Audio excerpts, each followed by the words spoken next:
Hey everybody, it's your favorite gentleman, Marcus Norman of Gentleman Style Podcast Show. Today, you all are in for a treat. This lady is a powerhouse. She is a multi-talented, successful business owner, CEO, founder, and entrepreneur just here to spill some tea. She is the number 100 top global thought leaders in 2021. You all won't want to miss this lady that I'm about to bring to the stage. Stay tuned, stay with us, stay engaged. Well, here we go.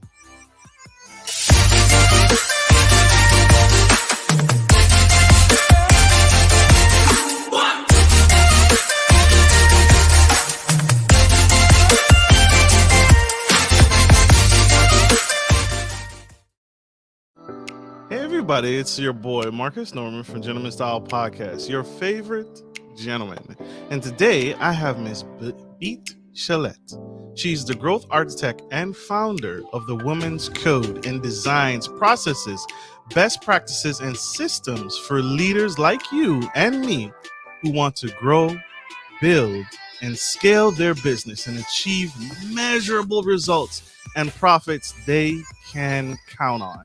This woman is absolutely phenomenal. She's a first-generation immigrant who found herself $135,000 in debt. And as a single parent, she bootstrapped her business and bootstrapped her passion for photography into a highly successful global business and eventually sold it to Bill Gates in a multi-million-dollar deal. This woman has clients to Chevron, Merch, and Women's Legislative Caucus of California State University, and so many more. This woman is powerhouse speaker, and help me welcome her to the stage on the Gentleman Style platform, Miss Beate Chelette.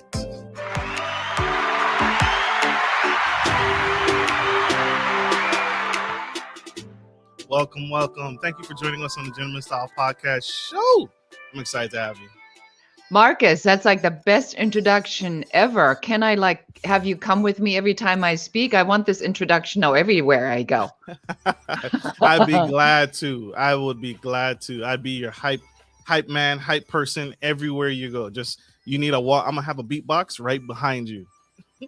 Thank you. I think that would probably add to everything so much more. I'm so excited to be here, Marcus. Thank you for inviting me. Thank you for being here. I want to dive right in. You are a powerhouse, ma'am, but there is a backstory, and I brushed over it. I didn't do it justice. You are a first-generation immigrant, and you found yourself $135,000 in debt as a single mom. Tell my audience, what would you say to that young girl in the audience whose back is against the wall? How did you get through that? Well, there's a couple of things. So number one, if you drown, please don't drown in a puddle. At least make sure it's an ocean, because that way, at least it's worth it. So I see a lot of times that, especially when we are facing adversity, and a lot of people right now, Marcus, are facing adversity and are struggling, is that we look at these moments as just the challenge, and we forget that these challenges that are being brought to us by God, the universe, spirit, whatever you want to call it, is that is really an opportunity in disguise, and that you are presented with this because it's meant to make you grow and stretch and to become the next version, the 2.0, the 3.0, the 4.0 version of yourself. So what I learned, and I've been through 8 disasters, that every time you're in it, it feels like this is the end. It's over and you are not going to succeed. But then when you are done with it, then the next one comes and you go, oh, here we go again. And then another one comes and you go, not seriously. And then another one comes and then you go dear God, is there a plan in this other than trying to wear me out? And then when your ship comes in, eventually, right? Like with me, when I sold my business to Bill Gates for millions of dollars after a decade of bad luck, that's when suddenly I realized that all of this adversity was practice to get me to be able to have my big moment. And that's what I want people to remember, Marcus, more than anything, is that the adversity you're facing right now is your boot camp. So you're ready for the big stuff that's really happening. True. Very true. So true. So when adversity strikes, successful people have successful habits, things they do day in, day out, no matter what. What is something that you would say? What's one thing that you would say contributed when adversity hit you, when every time you would overcome one obstacle, the next one would hit? What is the one thing you did consistently every single time that you would say led to your overcoming and your success today? It was the discipline to not believe everything I thought was true, is to recognize that I believed that I was a really good person, Marcus. And I believed that at the end of the day, the joke couldn't be on me. I just didn't know what the path was unfolding.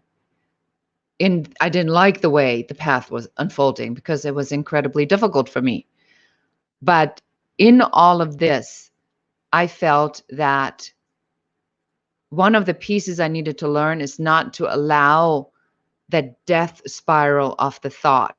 Have you ever, Marcus, had a thought that was negative and then your brain automatically volunteers like 400 other negative thoughts? And you go, where's it even coming from? What does my childhood and the one day where I didn't hit the baseball and where I dropped the thing and where I broke my mother's favorite, what does it even have to do with where I'm here? Well, that's because your brain is here to agree with you. So if you go down that road of thinking that one thought, your brain will volunteer these other thoughts. And so you have to be very diligent about what you allow yourself to think. And then when you go there, you have to figure out a way to shut it off. Love that. I love that. I needed to hear that. It's Beate Chelette, y'all. Told y'all, powerhouse speaker. One of the things you teach, we did some research on you. One of the things you speak to as you coach and you mentor and you guide, it's called the 5-star success blueprint. Can you break those things down for us? And what does that mean to success? Yes, thank you.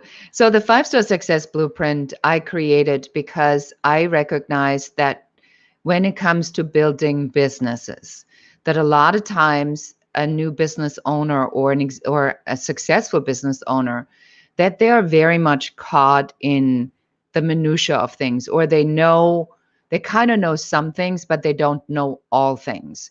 So I decided that because I do this and have done this literally thousands of times and created tons of courses and programs and private VIP client programs around this, is it's always the same path. So I'm going to take you through the 5-star success blueprint. Number one, it always starts with the idea. What is the idea that makes you so different? Why are you different in the person that can do this? And who is that client? And what is it that they're struggling with? So this is all in the first part, fleshing out the idea of the business. The second piece is the offer. Once you know what the idea is, who you are, what makes you unique, who your client is, what your client needs, then and only then can you create the offer, because then you know what they need. Once you have the idea and the offer, now you need to figure out, how am I going to build this and scale this business? So you need systems and processes. That's the 3rd star. And here we are looking at automation, workflow, standard operational procedures, and moving forward. Once you've done the systems, now you're moving into the 4th step, which is your team, because now we need to figure out who is even going to be doing all this work.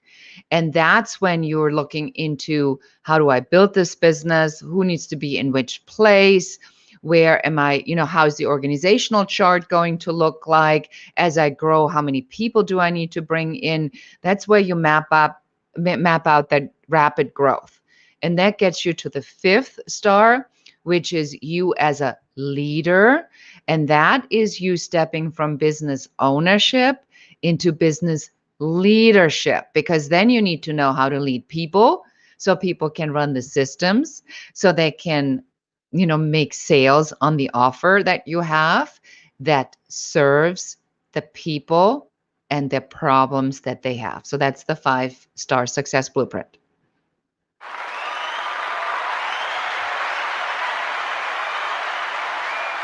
Thank you, thank you, thank you. We needed that. I needed that.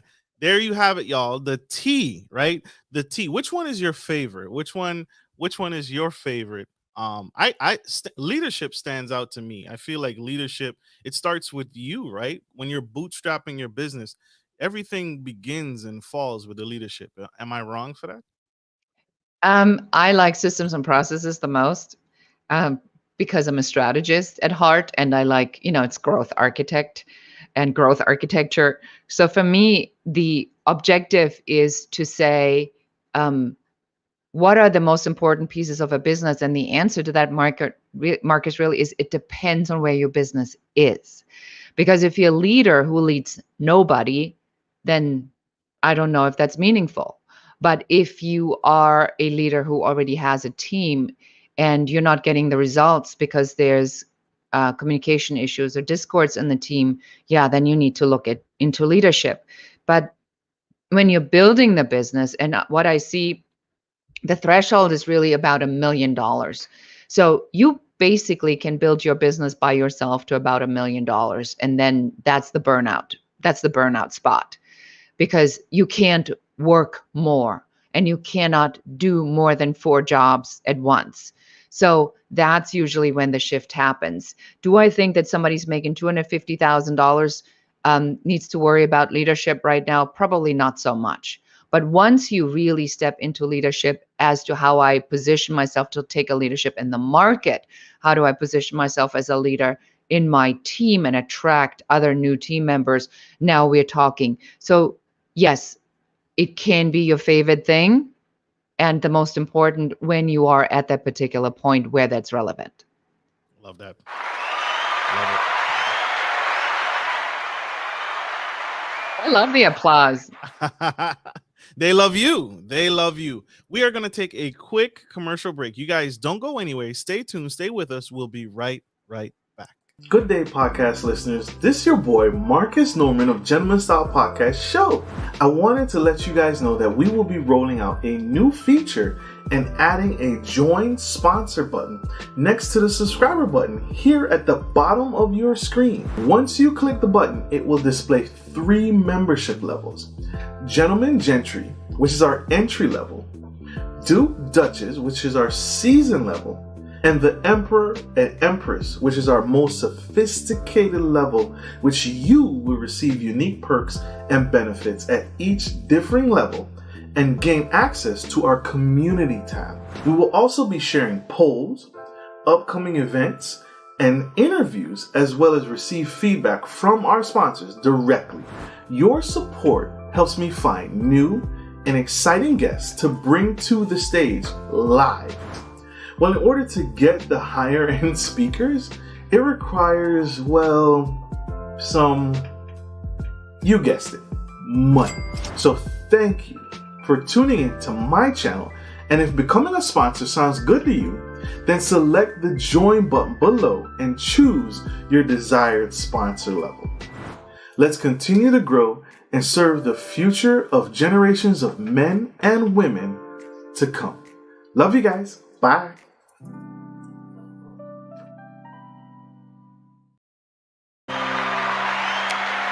Welcome back.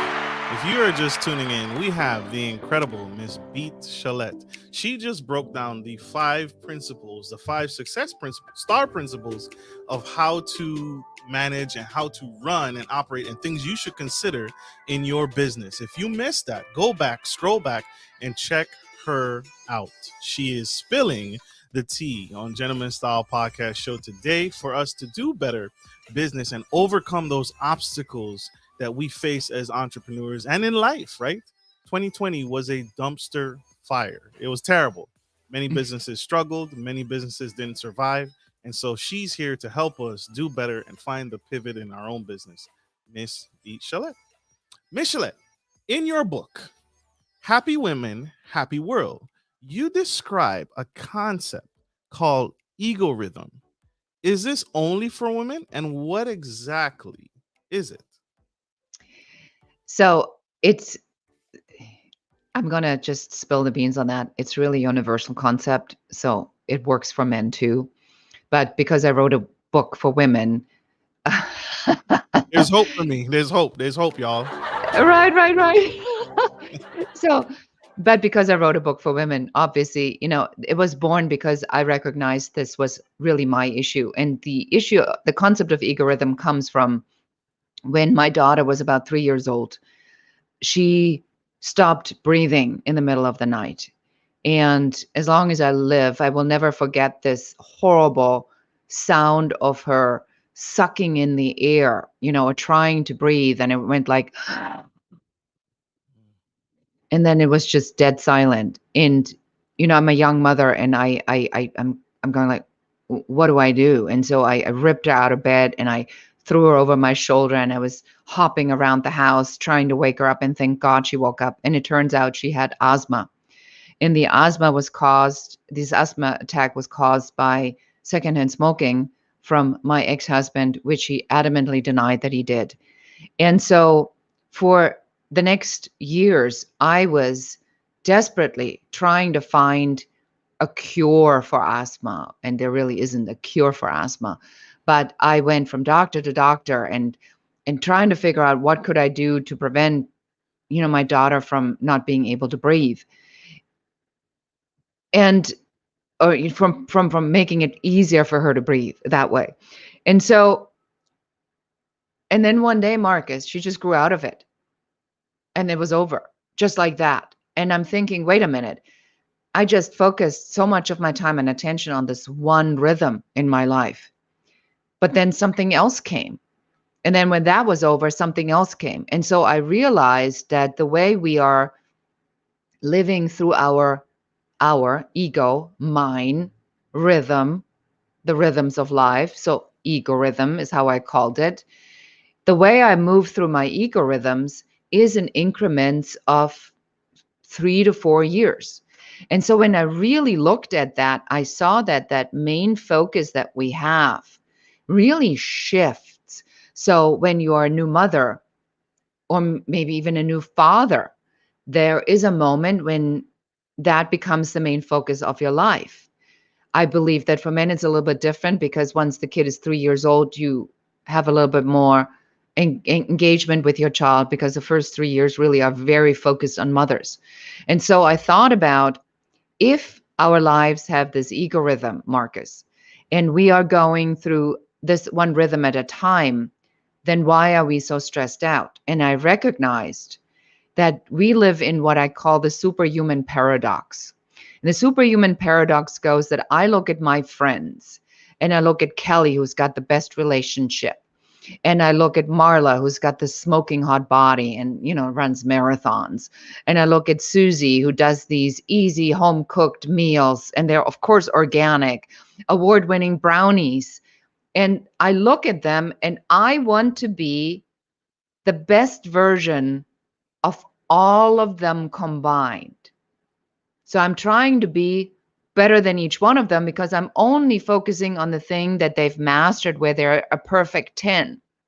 And now I think I need to be a perfect 10 in all areas. And that, my friends, is crazy making.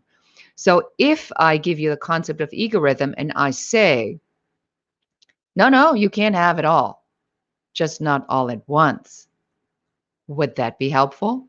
If you'd follow that concept of ego rhythm and you recognize there's a time to take care of yourself, there's a time to be a mother or a father where that's your priority, a time to put your career first, a time where there maybe is a tragedy of some sort where that takes your main focus, perhaps there's an illness that takes your main focus, would that be helpful to say, I give you now permission to only make one thing your main focus? It means the other things are still important. But if you make one thing the hero, everything else falls in the priority underneath of that. And it's been called a game changer, a sanity saver in so many ways. But ego rhythm is a concept of saying you can have everything, just not all at once.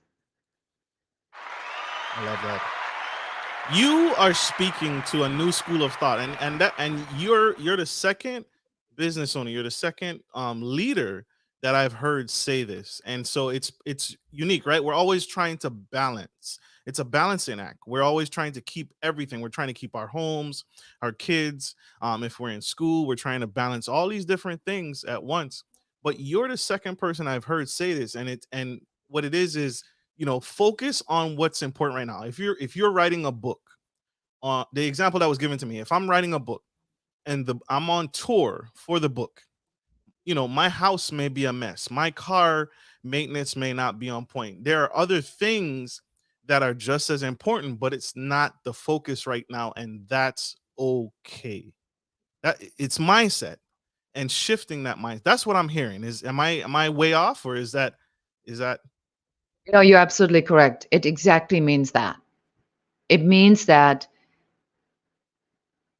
it teaches you how to be more present in whatever that thing is that you're doing right now. So if you, by your example with the book tour, if you're on book tour, what's the objective of the book tour? It is to connect with people, to share excerpts of your book, to make book sales, to spread the word, to make the impact. And so that's what you're there to do. So you want to focus on that and not on all the other stuff, because that's not your priority. That's not your main focus at this moment in time. And that is what allows you to have a much richer experience and a more fulfilling experience, because now you are here instead of all over the place.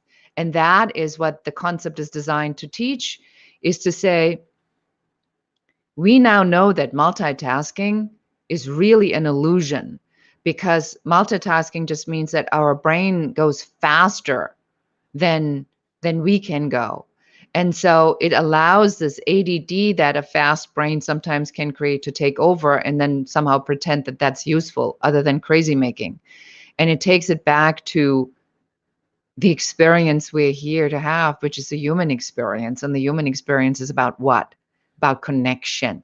Right now, there's only one thing I'm doing, and that is I'm here with Marcus in this interview. That's all I'm doing. I'm not thinking about what else is going on. I'm not thinking about my next call. I'm not thinking about, whether I'm hungry or not. I'm here. I'm here for Marcus and his audience. That's all I think about. And that makes this experience better, because I don't feel rushed. I don't feel, pulled in a different direction. I give myself permission to be here. I love that. I love that. That's so true. Thank you for being here. By the way, I appreciate you in here in this moment with me and taking time out of your busy schedule to be here for that. We have one more quick commercial break from our sponsors of the show. We'll be right back, y'all. Support for Gentleman Style Podcast is brought to you by Manscaped, who is the best in men's below-the-waist grooming champions of the world. Manscaped offers you precision engineering tools for your family jewels. Manscaped just launched their 4th generation trimmer, the Lawnmower 4.0. You heard that right, the 4.0. Join over 2 million men worldwide who trust Manscaped with this exclusive offer for you. 20% off free worldwide shipping with the code DENSTYLE at manscaped.com.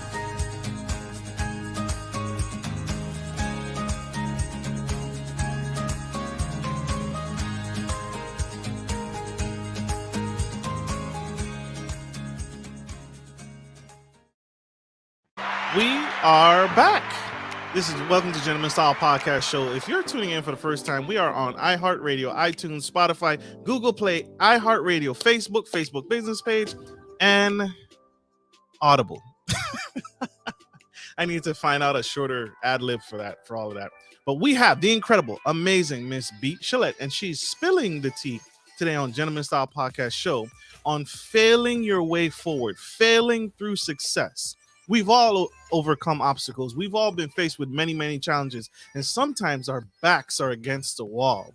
And she is here. She teaches, she coaches, she mentors through her book, Entrepreneurship, her teachings, and her legacy teachings to teach us how to survive and keep pressing forward. If you missed any of that, go back, scroll back, and tune in to this powerhouse speaker. She is absolutely incredible. Miss Chelette, I have to ask, you did something that was unique. Most people start businesses to pass on to their kids, to pass on to their generations, to pass on to their families. You sold your business, which is most people don't think of. But you sold your business to Bill Gates. What was the thoughts behind that? What was the strategy behind that? And what was it exactly that you sold? Yeah. So uh, I come from photography. So my only degree really is a photography degree. And as I embarked on the journey, I realized very early on that I am a lot better at the business behind the art. And I choose to be in the business side of creativity. And in this capacity, I was photo editor at Elle magazine in Germany. And then I immigrated here to the United States. And then I was a artist representative, a photographer rep, a still photography producer. And I had a business where my key employee got a little bit too close to my key vendor, and they came up with a business to run my business without me.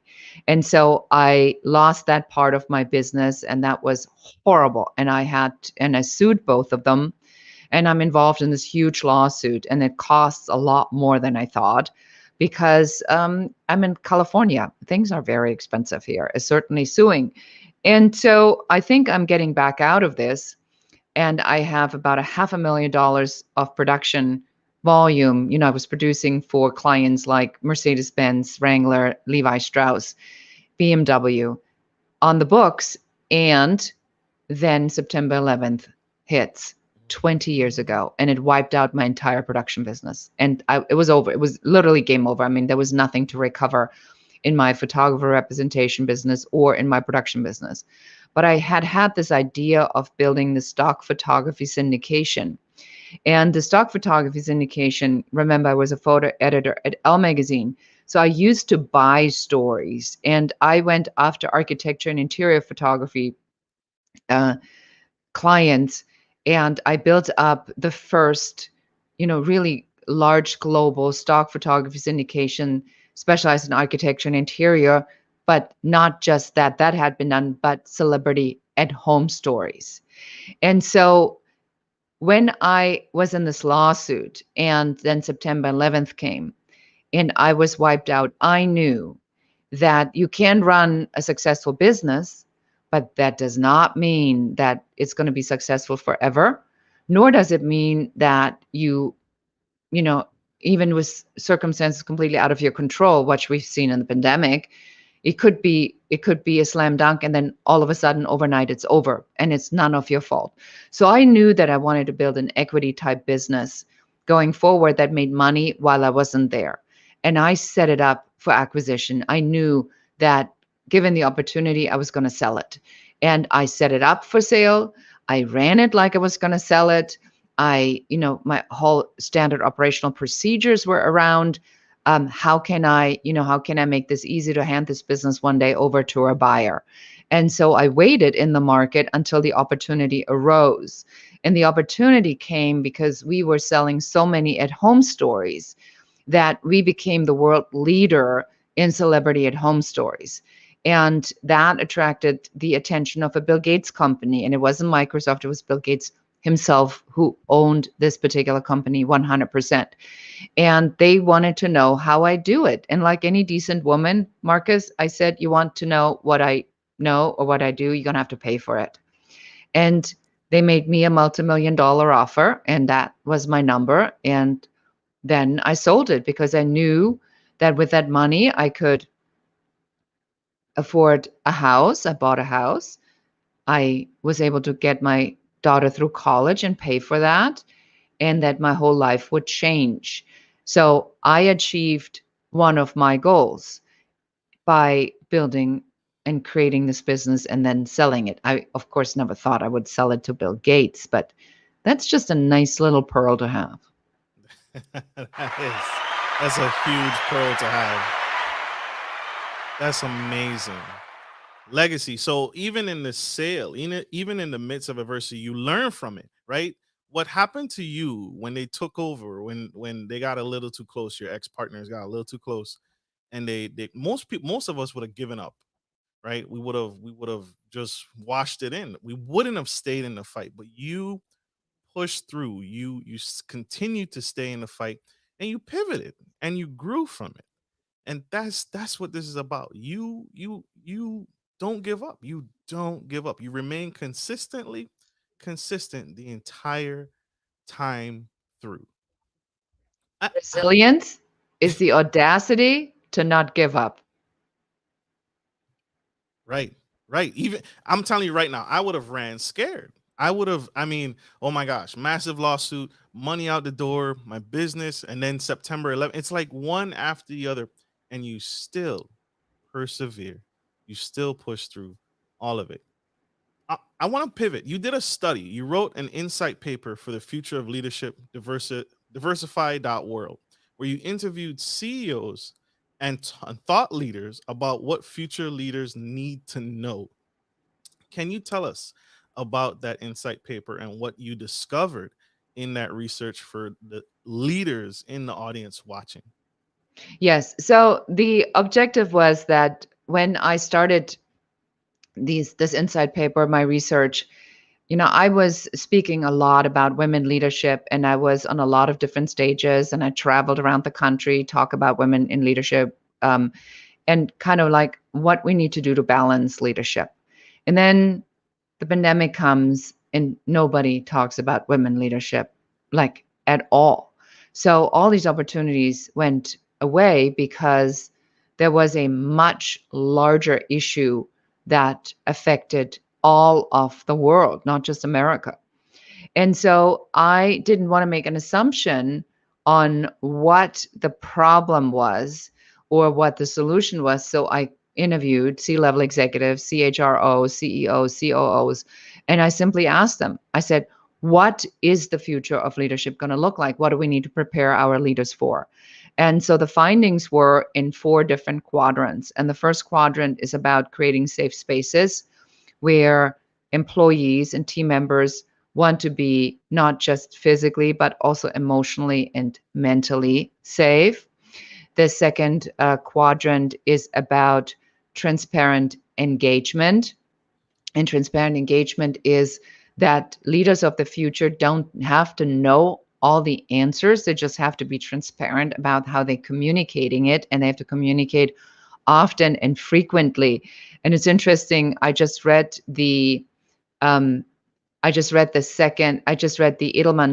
Trust Report, and it said that CEOs are more trusted than the government, and that a CEO only needs to repeat a message twice for it to be trusted by the team members. And that ties exactly into what I learned, is that the communication really is key. The third piece is about really about equity and about making sure that there's a balance. And this piece is that every voice on the team needs to be heard and seen. And this has a lot to do with the men's code and the women's code, which is what I call the new business code. And the new business code is about how do we get over the assumption of male leadership and what female leadership is, and combine them together as this new business code, and making sure that every voice on the team is heard. And then the fourth piece is about fragilities and sensitivities, which is that we are working in a existing structure that is not designed to accommodate minorities, women, or anyone who is non-white, non-conforming, because that's the system. The structure has been built by white men for white men. And because they're nice and cool, they said, everybody come on in, only to recognize that it doesn't work for people who are different than the mold. And what happened over a period of time, and what we see now with the millennials and Generation C, is that they also don't like the structure, because now the structure isn't even working for the white men it was created for anymore. And so this is the opportunity for us. This is exactly spilling some tea. This is now the opportunity for us in this moment in history to say, Well, how do we redefine leadership? And how do we step out and make this workplace of the future work for team members and leaders while we have higher productivity, creativity, and innovation?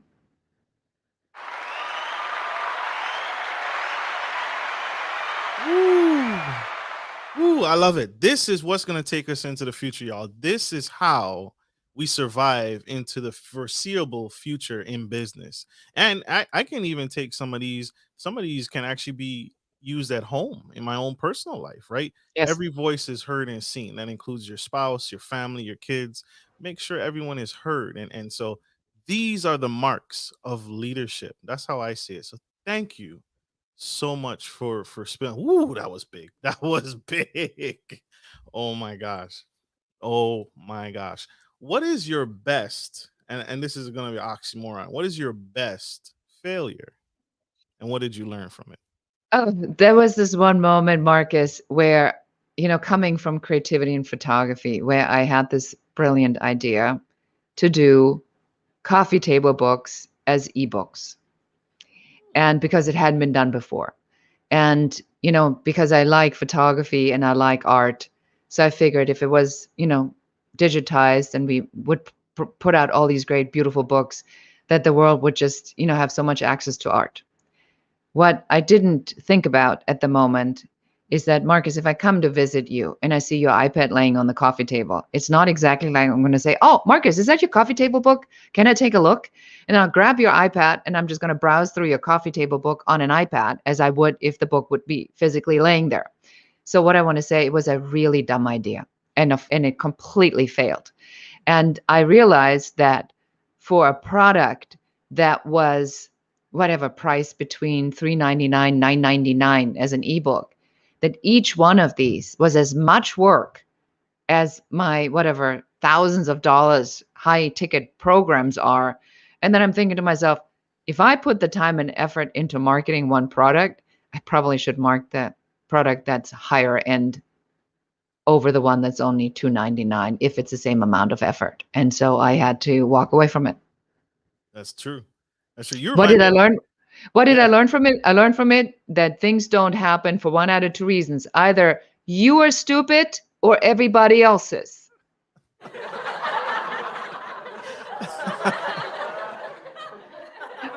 Got it. Got it. I love that. I love that last point. And you remind me of Shark Tank, right? You remind me of the CEOs and executives on Shark Tank when they're making a decision on, and they're very honest, right? They're very, very honest and they're very bold. And they'll tell you, hey, your idea isn't going to work. It's not going to make it into foreseeable future. And that's one of the things they do. So that's what came to mind when you mentioned that. We have a question from our audience, Mr. Ed G. And this is to the point of future leadership into the foreseeable future. They want to know, I don't know if it's a man or woman. Can you ask is management work more or less under a man or woman, or do you feel there is no change? Hi, Ed. Thanks for the question. So the answer to that is really it depends, because when you look at leadership or managers, right? It depends on how developed the manager is. So the assessment of a good leader for me is the ability to balance the male and the female. So what I mean by that, Ed, is that when you look at the pandemic and you say, what type of leadership really worked in the pandemic? You'll say female leadership style because it's empathetic, collaborative, community driven. So in a pandemic, what we saw at the women leader worldwide, they seem to fare much better than male leaders. Why? Because male leaders are about winning, competition, getting to the top. Winning isn't exactly a pandemic attribute, right? I mean, what are you going to win? There's no winning here. I mean, people are either healthy or they're sick and dying. So what is winning here? So that's what you need to look at when we now go into the organization and say, are they going to work less or more under a man or a woman? I think that because so many women are mothers. We have to leave to pick up our kids. We have to leave to pick up our kids at 4:45. We have to get it done before 5. So I feel that a good woman leader probably gets done more because she can't afford that. Marcus, do you remember that one movie about the guy, the black gentleman who was on Wall Street, the first black man on Wall Street? What was that movie called? Will Smith what was in it. And he had this line, which is so powerful, where he said, I had to learn how to do in a short amount of time what others did all day long because I had to leave and pick up my son. I was the parent. The pursuit of happiness. The pursuit of happiness, exactly.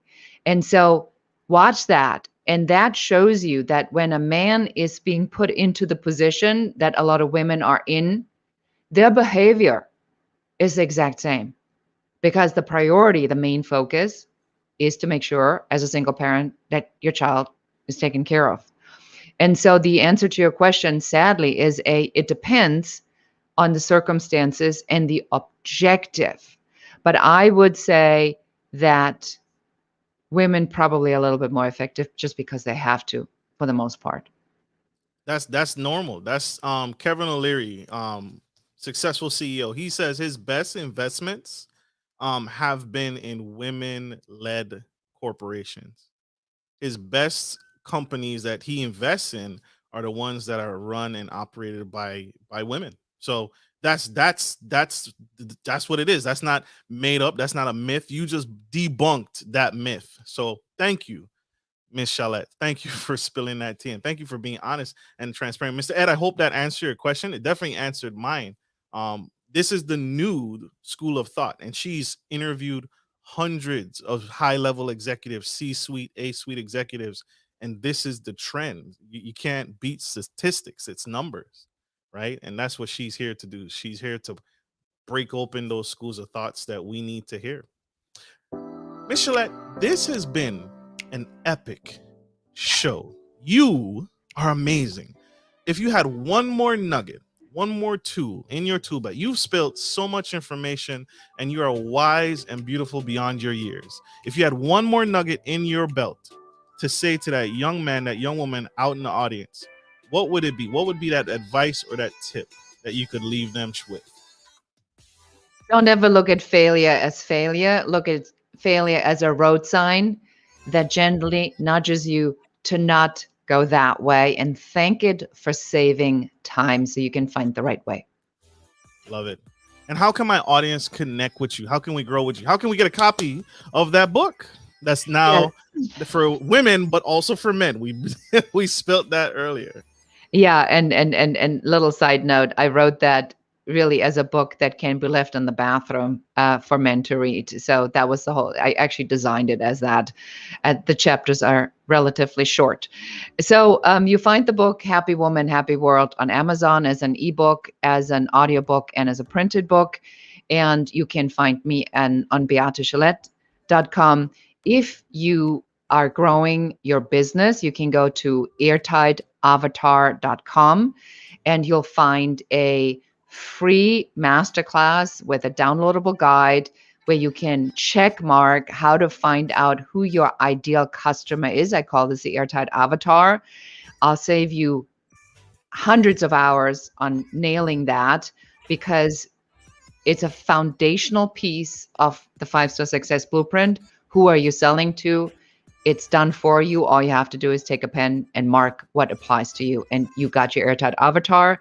If you've heard something and you say, gosh, I must speak to her, then go to uncoverysession.com, fill that out. I'll make 7 of these available to your audience, Marcus, as my gift to you and your audience.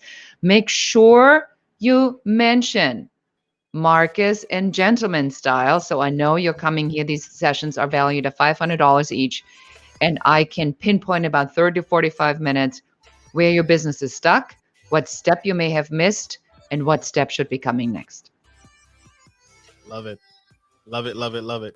Connect with this powerhouse speaker, y'all. Connect with this woman. She is absolutely amazing. Thank you, Miss Chelette. Thank you for being on the Gentleman Style Podcast show and giving back in this way. This is helpful. This is what we need. This is powerful. And this is what my audience needs to take their business to the next level. So thank you so much. I want to say this to you publicly. Don't ever quit. We need you. The world needs you.